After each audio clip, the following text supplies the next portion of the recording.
પાસે રાશન નથી, પપ્પાના દવાના પૈસા નથી, હોસ્પિટલ લઈ જવાના પૈસા નથી મારી આગળ. મહેશની તમે સેવા કરી રહ્યા હતા તાત્કાલિક, પણ અત્યારે હાલમાં પૈસા નથી અમારે.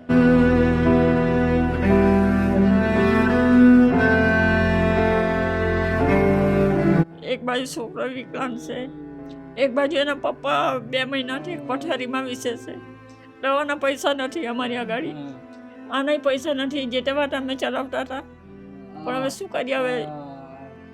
હવે તકલીફ અમારી દૂર કરો તો સારું.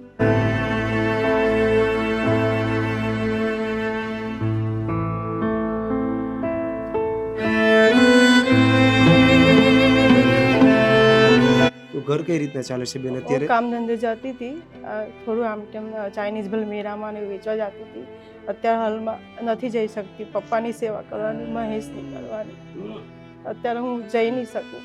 અને જે તે માટે અમે ઘર ચલાવીએ, ખાવાનું બને ના બને અમે કોઈને કહીએ નહીં, ખાઈને પાણી બાની પીને સૂઈ જાય.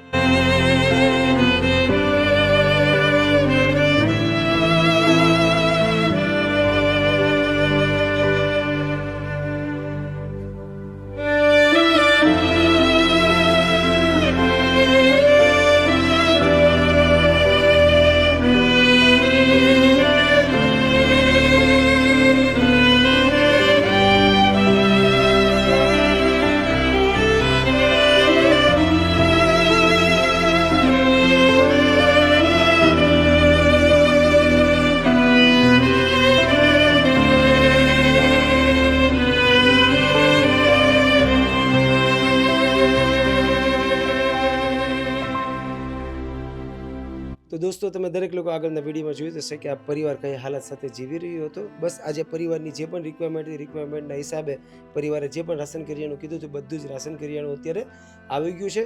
તો બેન, આજે કેવું લાગે છે રાશન આવ્યા પછી? સારું લાગે છે. કેવું લાગે છે બાજે? આજે તો બહુ અમને આનંદ લાગે છે ભાઈ. અમે ખૂબ ખૂબ એમને દુઆ મળશે. અને બા, આજે આપણને આ સંપૂર્ણ કાર્ય માટે જેણે સપોર્ટ કર્યો છે એમનું નામ છે ભરતભાઈ ભટ્ટ, જે મોમ્બાસા કેન્યાના છે. આજે પરેશભાઈ વસંત યુકેના કહેવાથી આજે ભરતભાઈ દ્વારા તમને મદદ કરવામાં આવી છે. તો તમે આજે ભરતભાઈ ભટ્ટના પૂરા પરિવારને તમે કંઈ કહેવા માંગતા હોય તો બેન? ખૂબ ખૂબ તમારા પરિવારને ભગવાન સાચવશે, તમને માતાજી સાચવશે ભાઈ. અમારી આટલી દુઆ લાગશે તમને. Thank you so much.